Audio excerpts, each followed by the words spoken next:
Noong taong 2016, isang kakilakilabot na krimen ang bumulabog sa bansa ng Poland. Isang kasong magdadala sa pangalan ng kanilang bansa sa international na spotlight. At ang sentro ng kasong ito ay isang simpleng lalaking hindi mo akalaing may puso pala na puno ng kasamaan. Magandang araw at welcome mga kakentuhan. Sa mga taong mahilig sa mga true stories, true crime at kakaibang kwento, please subscribe and i-turn on ang notification bell para lagi kayong updated sa ating mga video. Simulan na natin ang kwento. Noong February 3, 2016, araw ng Martes, may sunog na naganap sa isang apartment mga malalim na oras na ng gabi sa Wolarz District sa Warsaw.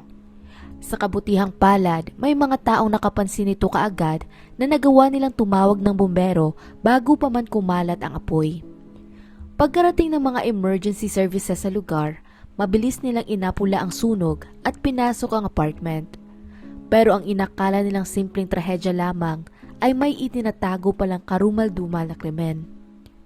Pagkatapak nila sa loob, bumungad kaagad sa kanila ang pinagputol-putol na katawan ng isang tao at base sa mga iyon, natukoy nila na ang biktima ay isang babae. Bilang ang krimen ay naganap sa isang rented apartment, syempre ang unang naging suspect ng pulisya ay ang mismo nangungupahan doon na hindi na ngayon mahagilap kung nasaan. Di nga tumagal, nadiskubre nila ang pagkakakilanlan nito bilang ang 27 years old na si Kajetan Poznański. Ang palaisipan lang para sa mga otoridad ng puntong iyon ay kung paano naging isang mamamatay tao ang ginagalang na librarian sa kanilang lugar. Ating alamin ang kanyang pagkatao at kung paano siya humantong sa pagiging isang killer. Si Kajetan Poznański ay isinilang noong October 6, 1989 sa Poznan, Poland. Nagmula ito sa isang kilalang pamilya sa Poznan area kung saan nirerespeto ang mga ito sa kanilang lugar at may matibay din na mga koneksyon sa mga makapangyarihang tao sa bayan. Ang kanyang ina ay naglilingkod bilang isang public prosecutor, sinisigurong sinusunod ng bawat mamamayan ang batas at mga tuntunin ng kanilang lugar. Samantala, ang ama naman nito ay isang matagumpay na entrepreneur na nagpapatakbo ng isang graphic design at image strategy company. Ang kaisa-isa niyang kapatid na babae ay mahilig din sa negosyo at nagmamay-ari naman ng isang architecture firm sa syudad. Bukod pa doon, nasa isang mahalagang posisyon din sa lipunan ang kanyang lolo na si Stanisla bilang isang ginagalang na journalist. Gayunpaman, sa kabila ng magandang reputasyon ng kanilang pamilya, pinili naman ni Kajetan ang ibang landas na magdadala sa kanya sa kasamaan.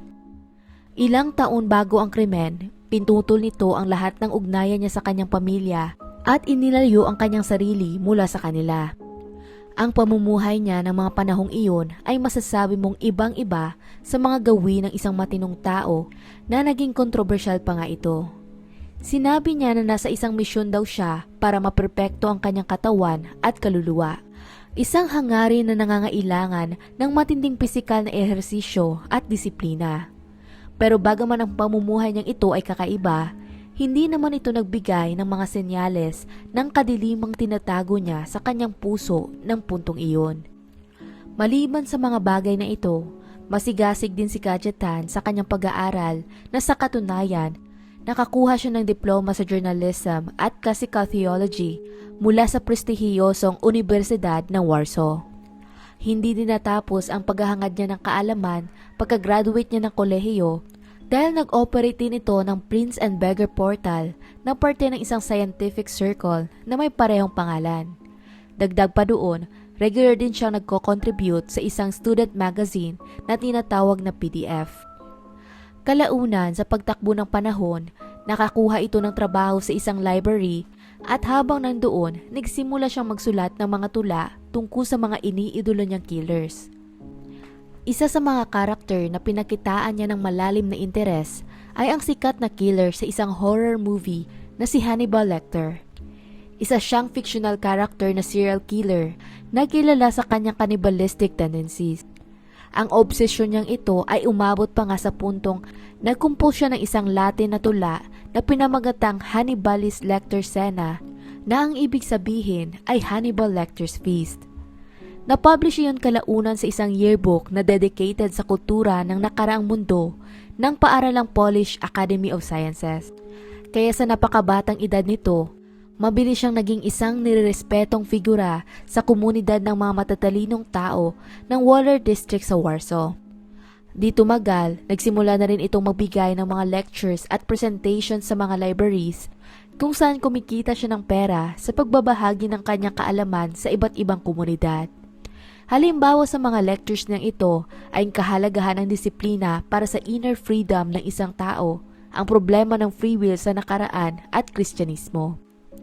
Gayunpaman, sa ilalim ng kanyang katalinuhan ay ang itinatago niyang fasinasyon sa isang bagay na mauuwi kalaunan sa isang kagimbal-gimbal na trahedya.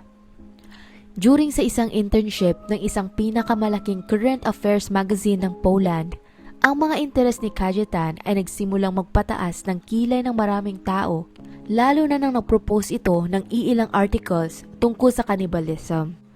Isa iyong paksa na nagbigay ng kilabot sa karamihan ng kanyang mga kaibigan. Sa isang article na pinopost niya na pinamagatang Famous Gourmet Between Rome and Hannibal Lecter, iminungkahi nito ang isang plano na i-expose ang kanyang panlasa sa totoong classic ng culinary field. Habang ang isa pang article nito ay tungkol naman kay Hannibal Lecter na kinekwestiyon ang moral na pagkakaiba ng pagkain ng karne ng manok at tao, kung saan malakas nitong pinanindigan na wala iyong pagkakaiba. At sa isang article pa na isinulat nito sa ilalim ng heading na How to be a Good Carnivore, sinabi niya na hindi ba dapat katayin natin ang ating hapunan kahit isang beses lang sa ating buong buhay, nang sa gayon daw maging morally compatible di umano tayo para sa isa't isa. Dagdag pa doon, pinunan niya rin ang pagkakadiskonekta ng mga consumers mula sa maruming trabaho ng paghahanda ng karne, pati na rin ang moral na pagtutol ng mga vegetarians sa pagkain nito. Saad pa niya, ano daw ang masama sa pagkain ng karne ng tao dahil hindi naman daw iyon dapat eksklusibo sa mga tribong nakatira lamang sa bundok, na sa katunayan maging ang Europa di umano ay may papel din na ginampanan dito dati. Kalaunan, pagkatapos ng pag-aresto kay Kajetan, nag-release ng official statement ang magazine na kailanman hindi daw nila tinanggap ang kahit anong proposal na isinumite nito. Sa halip, lumipat daw siya ng ibang department at nagsulat ng 2 hindi rin tinanggap na mga teksto. Si Kajetan ay inilarawan ng mga nakakilala sa kanya na parehong matalino at social. Mahilig daw itong mag-isip ng malalim, madalas makitang kasama ang mga libro at hindi tumitigil sa paghabol ng kahit anumang kaalaman.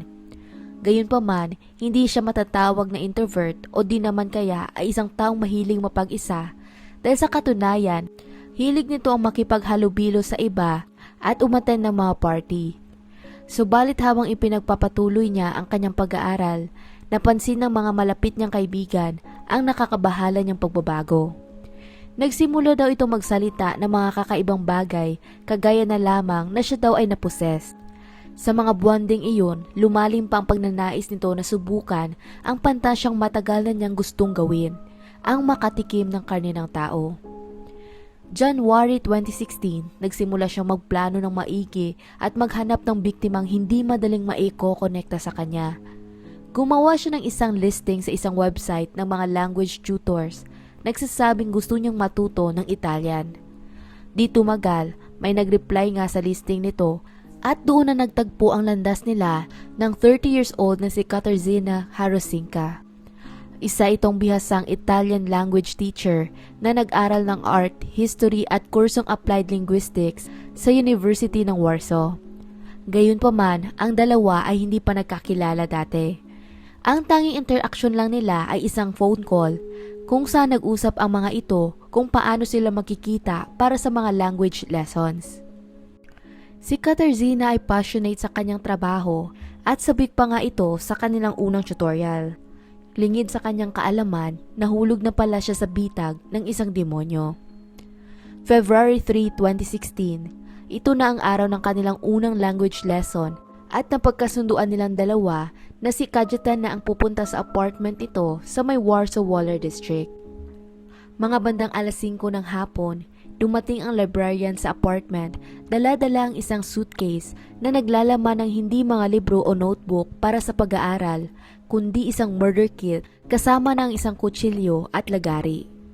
May dala din itong maraming pera at sadya niyang pinatay ang kanyang telepono bago pumunta sa apartment para hindi siya matrack ng mga otoridad pagkatapos ng gagawing krimen. Pagkakatok niya sa pinto, malugod itong binati ng kanyang guro at nagsimula namang normal ang kanilang klase. Pero ilang minuto lang ang lilipas, bigla na lang nagbago ang kanyang paningin at nang walang pag-aalinlangan, tinadtad niya ng saksak si Katarzyna sa lieg at mukha nito. Napakabrutal ng paraan ng pag-atake niya sa biktima na agad itong binawian ng buhay dahil sa mga natamo niyang pinsala. Pagkatapos noon, kinuha niya ang dala niyang lagari sa kanyang suitcase at sinimulang pagputol-putulin ang katawan ng guro bago inilagay iyon sa maleta sa sumunod na mga oras. Pagkaayos sa bagahe, tumawag siya ng taxi upang magpahatid pabalik naman sa inuupahan niyang apartment sa Warsaw. Siyempre, hindi na iwasan ng driver na mapansin ang mabigat na maletang dala nito.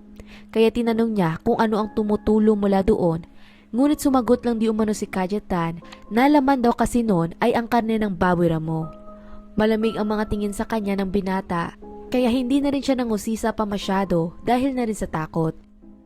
Ang unang intensyon sana ni Kajetan sa pagpatay ay ang kainin ang kanyang biktima. Subalit pagkabalik niya sa kanyang apartment, nagbago ang plano nito at nagpa siyang burahin na lamang ang mga ebidensya. Doon na siya nagdesisyon na liyaban ng apoy ang buong apartment. Umaasang abo na lang ang matitira doon. Pero sa kabutihang palad, mabilis na narumisponde ang mga bumbero sa sunog at nagawa nilang apulahin ng apoy bago pa man ito lumaki. Pagkapasok nila sa loob ng apartment, isang kagimbal-gimbal nga lang na eksena ang naabutan nila. Natagpuan nila doon ang pinagputol-putol ng katawan ng isang tao na ikinalat sa iba't ibang bahagi ng apartment.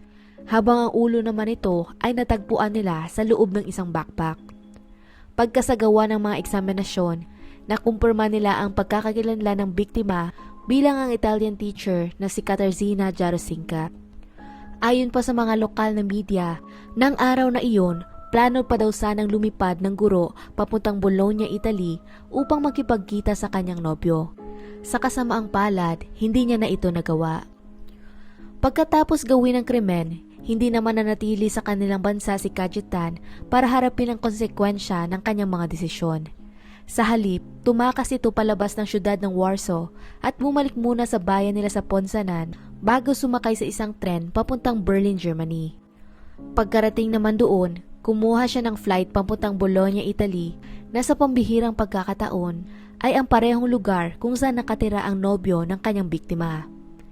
Halos wala man lang itong pangamba at pag-aalala sa nagawa niyang krimen dahil pagkarating sa lugar, nagpa siya pa itong mag-sightseeing. Ayon sa tour guide na sumama sa kanya sa pag-iikot, sobrang interesado daw ito sa Atomical Theater ng Arte Ignacio. Isa itong historic site kung saan isinasagawa dati ang mga pag-dissect ng katawan ng tao at ng mga hayop. Bilang pagresponde naman ng mga pulisya sa kanyang pagtakas, agad silang nag-issue ng International Warrant of Arrest at pinag-igting pa ang pagtutugis dito. Naisama din ang pangalan niya sa Most Wanted ng Europol na ipinaskil din ang kanyang larawan sa mga international news. Pagkalipas ng lagpas sa isang linggo, humantong din sa katapusan ang kanilang paghahanap sa salarin nang nahuli nila ito sa isang maliit na Mediterranean island sa Malta 11 days pagkatapos ng krimen. Natagpuan din nila itong may dalang kutsilyo at ilang libong euro na cash. Subalit sa kabila ng pagkahuli niya, hindi pa rin siya tumigil sa pagiging bayolente. Habang siya ini-escort sa isang eroplano upang ma-deport pabalik sa sarili niyang bansa, patuloy siyang nagpakita ng marahas na pag-uugali at sinubukan pa niyang atakihin ang dalawang mga officers. Gusto pa sana nitong kagatin ang kamay ng isa sa kanila, habang ang isa naman ay sinubukan niyang kagatin sa tenga. Sa kabutihang palad, nagawa nilang makontrol ito at pagkalanding ng eroplano, mas hinigpitan pa nila ang seguridad sa kanyang paligid para hindi siya makapanakit ng iba.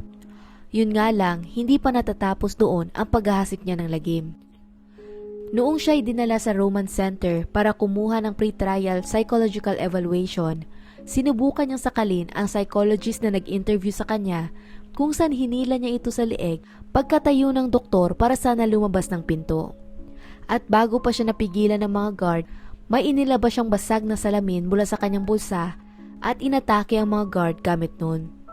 Kaya pagkatapos ng insidente, ang head ng psychiatric team ng Roman Center ay iklinasify siya bilang isang mapanganib na preso at iniutos na i-restrain ito kaagad gamit ang isang straitjacket. Sa mga interogasyon ng pulisya sa kanya, sinubukan rin niyang i-justify ang paggawa niya ng karumal-dumal na krimen, nagpapaliwanag na kinakailangan daw niyang pumatay upang matanggal ang paniniwala niyang mas mahalaga ang buhay ng tao kaysa sa baboy o kahit sa langaw. Sa kabila naman ng pabago-bago niyang ugali, lumabas naman sa resulta ng kanyang evaluation na wala itong mental illness, na ang ibig sabihin, kaya niya namang kontrolin ang sarili pero pinipili niya lang talaga na maging bayolente. Sa paglilitis ng kaso, inako ni Cajetan sa harap ng korte na siya ngang pumatay kay Katarzyna. Bukod pa doon, nilahad din niya na nagpaplano pa siya ng isa sanang pagpatay. Yun nga lang, hindi ito nangyari dahil ang magiging biktima sana niya ay hindi natuloy sa kanilang meet-up. Sa huli, noong taong 2021, dahil sa malakas na ebidensya laban sa kanya, hinatulan siya ng korte ng habang buhay na pagkakakulong. Gayunpaman, sinusubukan pa rin umapila ng kanyang kampo hanggang ngayon para mapababa ito. Ang obsesyon ni Cajetan sa fictional character na si Hannibal Lecter ay ang nag-impluwensya sa kanya upang malunod sa hangaring maging isa ring kanibal. Gusto niyang sundan ang mga yapak nito at yun nga ang nakuha niya sa huli dahil ang kulungan din ang kanyang binagsakan. Ang nakakalungkot nga lang, isang inosenteng buhay ang naging kapalit noon. At hanggang dito na lang ang kwento natin para sa araw na to. Anong masasabi ninyo sa kaso? Kung nagustuhan nyo ang video na ito, maaari mong i-check ang ating channel para sa iba pang mga kwento. Muli, salamat sa inyong pakikinig at hanggang sa susunod mga kakwentuhan.